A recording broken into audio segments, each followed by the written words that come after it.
Hello, welcome to my video on stress management. Have you ever been stressed? If you have, then welcome and listen to how you can manage stress. Now, before we discuss what is stress, we'll have to know what is a normal mental state. Now, a normal mental state is a state of well-being in which every individual realizes their own potential, can cope with normal life stresses, can work productively, fruitfully, and is able to make a contribution to the community. Now, what is poor mental health? Now, poor mental health is when one finds it difficult to manage how they think, feel, act, and with respect to daily stresses of life such as frustrations and disappointments. Now, stress is defined as the brain and the body's response to adverse or very demanding circumstances. Stress can also be defined as a feeling of emotional or physical tension. It can come from any event or thought that makes you feel frustrated, angry, or nervous. Stress is your body's reaction to a challenge or demand. Stress is a normal reaction the body has when changes occur resulting in physical, emotional, and intellectual responses. Now, stress management training can help you deal with changes in a healthier way. Now, what causes stress? When you feel you're under a lot of pressure from whatever problem you are handling, and now also facing big changes in your life, like planning a wedding, planning to move from your house to a new house, being worried about something which may be also challenging, and when you don't have much control over the outcome of a situation you are in.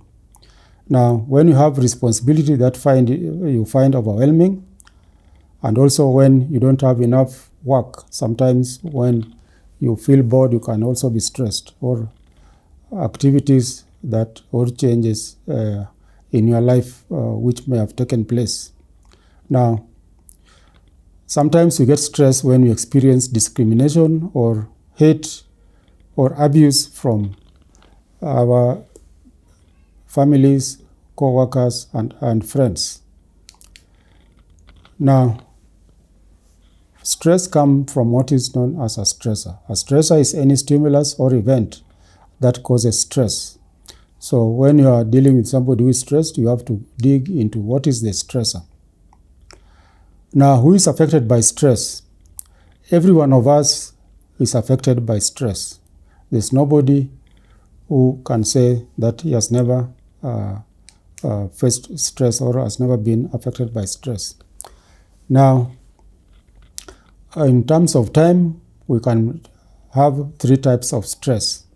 Now, we have acute stress, which is our body's immediate reaction to a new challenge, event, or demand, and it triggers your fight or flight response. That is something which happens all of a sudden.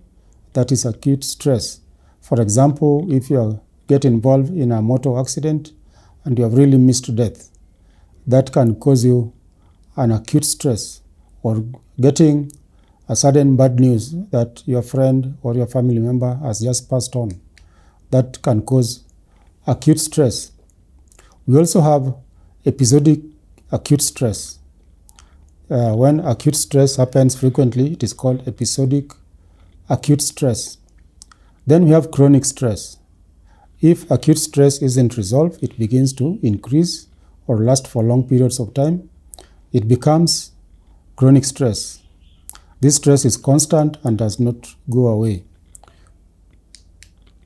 Now, what is our response to stress? We have what is known as fight. You may decide to fight that stressor, or you flight. You take off. For example, if you're walking on a path and you meet a snake, you decide to fly away. that is known as flight. But there are certain stresses which you feel you should meet and challenge those stresses. Other ways of reacting to stress is just to freeze. Some people just freeze and keep quiet. Now, all stress is not bad. Some stress is good for us. For example, if you are stressed at work and your boss has given you targets which you need to meet before you get a promotion, then that will be a good stress, which later on you will celebrate. For example, also, when you are facing examination, you need to work hard to pass that examination. So that stress caused by examination is not a bad stress. Now, what are the major sources of stress in life? The major sources of stress in life can be divided into three.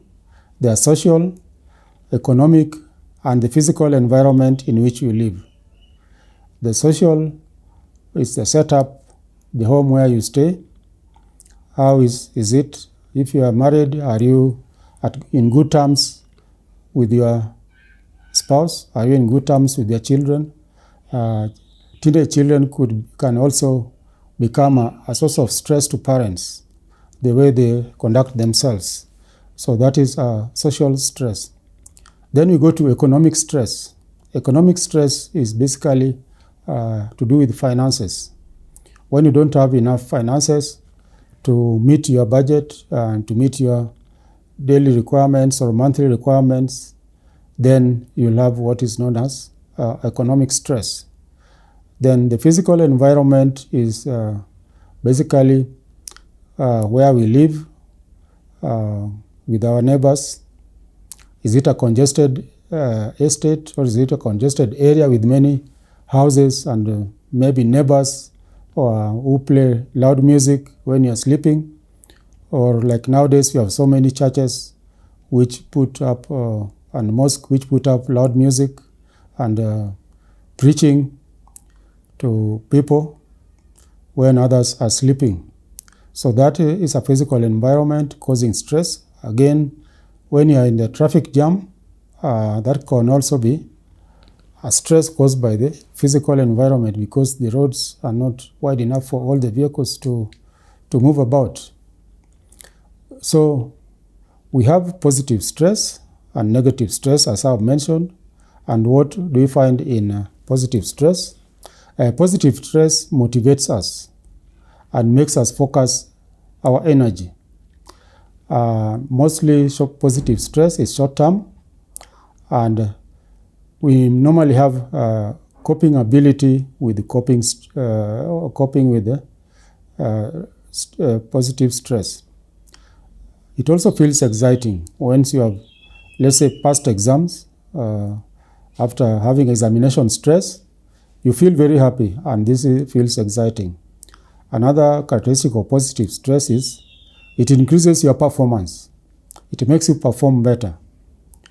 And also, for example, if you have got a new job and you have been given certain tasks to do, and you feel you have managed to meet those objectives given to you by your boss, you'll feel very excited. Now, negative stress causes anxiety, can be short-term or long-term, and most people don't have coping ability with negative stress. Negative stress also feels unpleasant.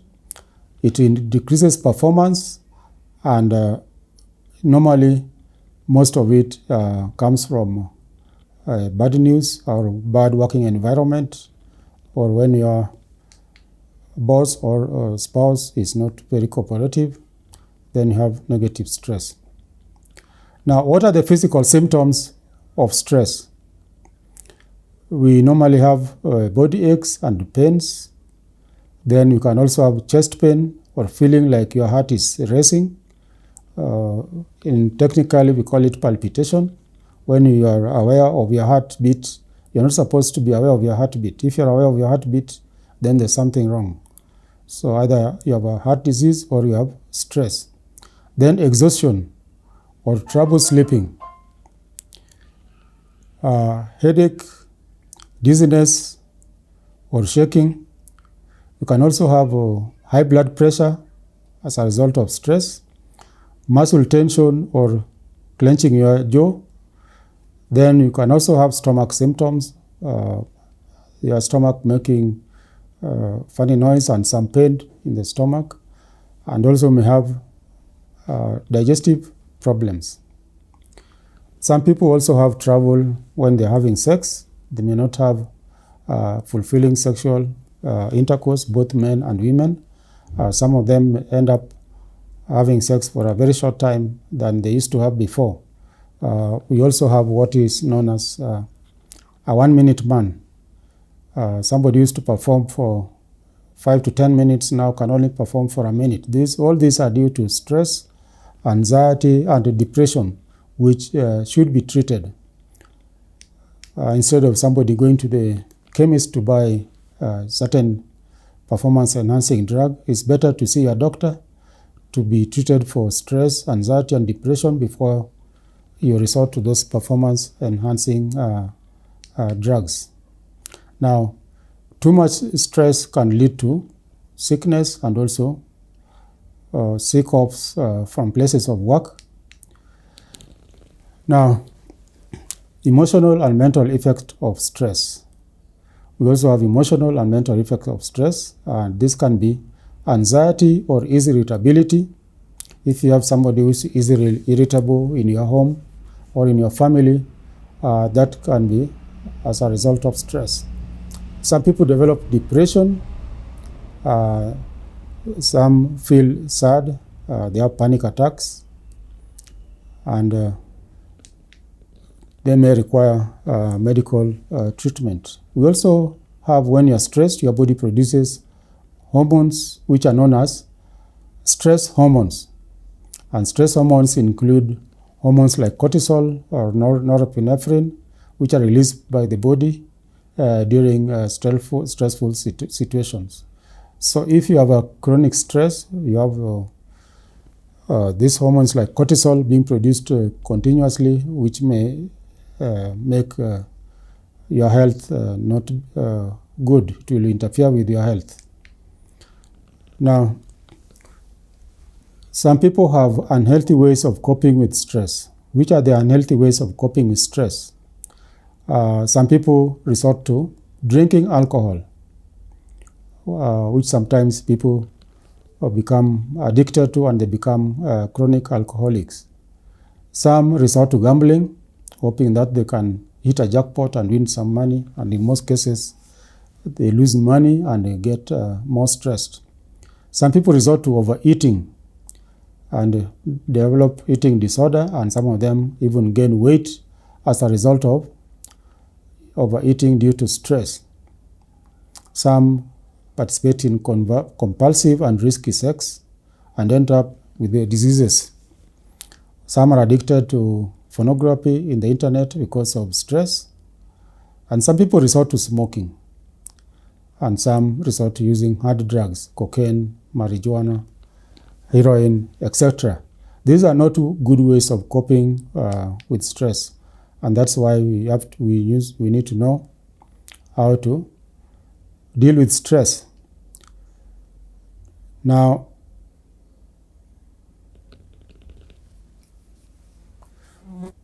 what are the effects of stress on the body? We start with the brain. From the brain, the stress can make you to have headache. Some people get recurrent headaches. They go to the chemist, buy painkillers, but the headache persists. These are signs of stress. And even when they go to the hospital to have their blood checked, you find the blood is normal. So frequent headaches, some people become angry, easily irritable, and some people have memory loss.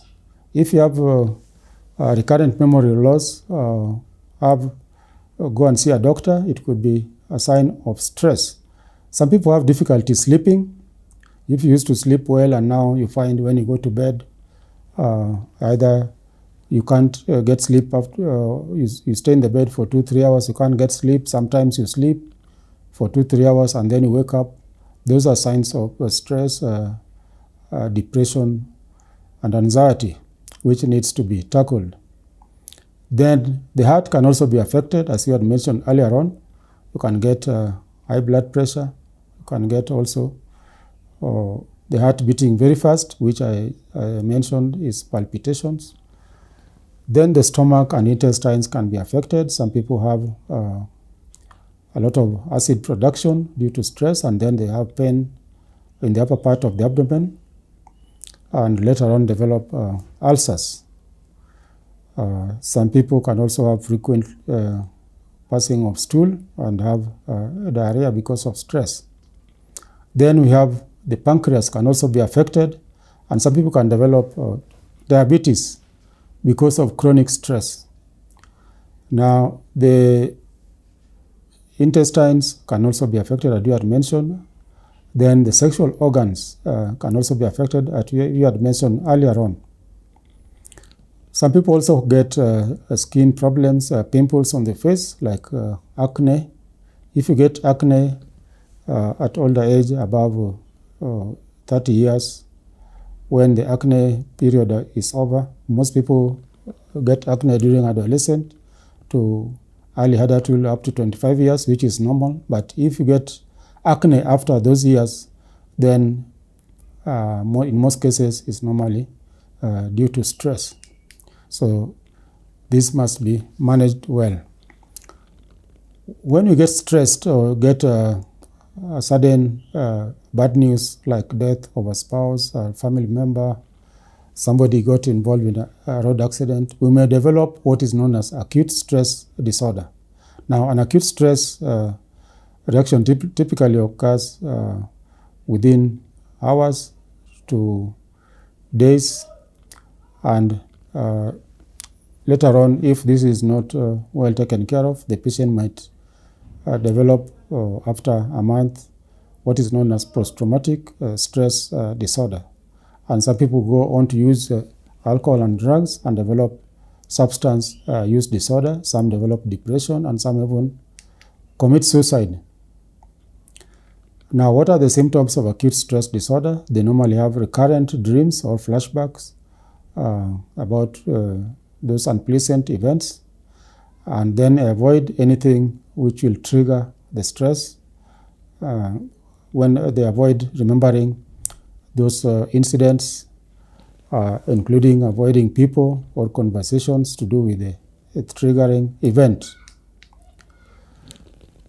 Now, again, acute stress disorder will also present with palpitations. Some people may have nausea, chest pain, abdominal pain, headache, breathing difficulties. Some people become reckless in their behavior. Some become aggressive, and even some of the drivers you see driving recklessly on our roads are having acute stress disorder. Now, what is the treatment for stress? In many cases, there is no treatment. Some people, after sitting down quietly for some time and thinking over the stressor, like bad news, they will get over it. However, some people may require psychological first aid. Psychological first aid is provided by the relatives or friends around you who come to console you. That is psychological first aid, which is very important when somebody has received bad news or somebody has a sick relative or child in the hospital. It's good to go and be with them and talk to them so that the stress can go out. Now, if psychological first aid does not work, we resort to counseling or psychotherapy. There are various psychotherapy methods that can be applied for management of stress and also acute stress disorder. Now, medication can also be used together with counseling if it's necessary. And for this, you need to see a doctor or a psychiatrist to manage your stress.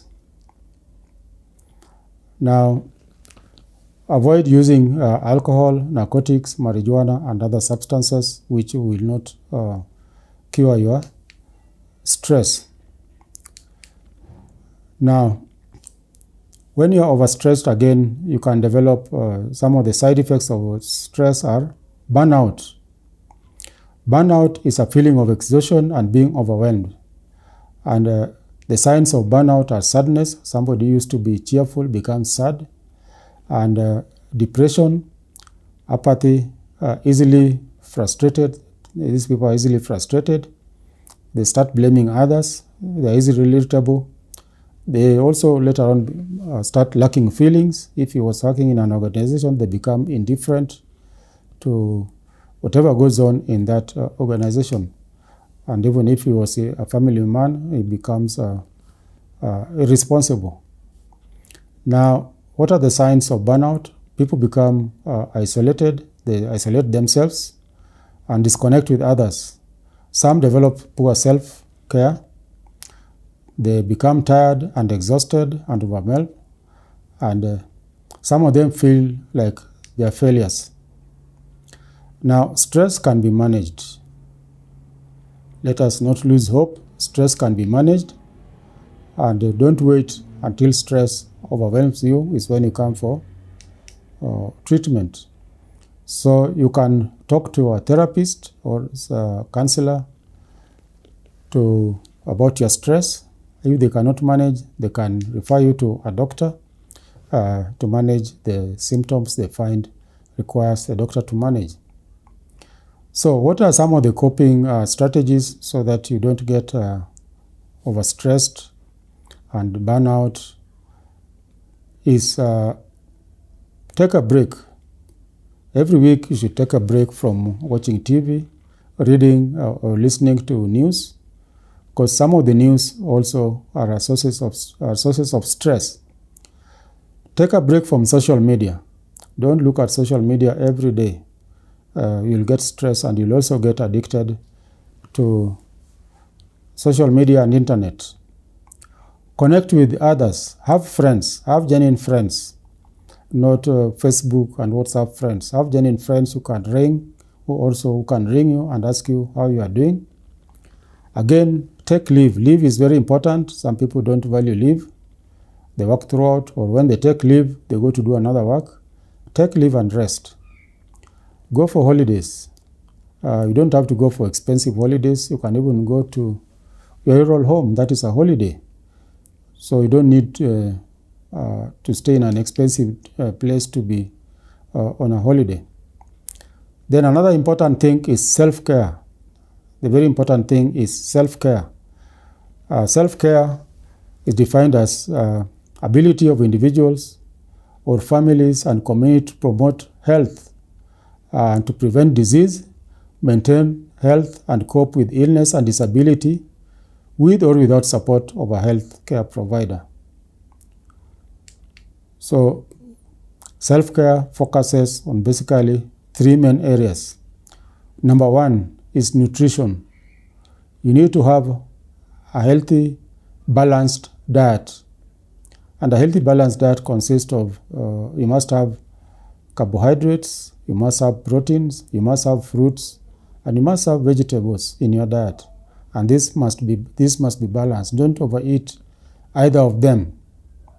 They must be balanced and they must be regular in your diet. Fruits are not things you eat once a week. They should be in your diet every day. And if you can afford, they should be in your diet every meal. The second important thing is physical activity and exercise. Ensure that every day you do physical activity and exercise for at least 45 minutes. If you can't run, if you can't go to the gym, you can also walk. If you can walk for 45 minutes every day, that is good enough exercise. Then take care of your emotional health. That is the third thing you must do. Don't get very angry all the time.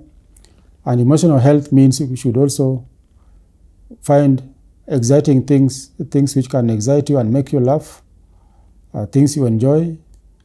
If it's watching football or singing, listening to music, those are things which can take care of your emotional health. And when you are doing this self-care, you must set goals and priorities, and you must record the things you are doing. Otherwise, there is no way you can assess yourself after 1 or 2 months whether you are doing well in your self-care. So make sure you record the things you do. You get a book where you can record these things, so you can record them on your phone, and make sure you take care of yourself. So thank you for listening, and that is what I have for stress management.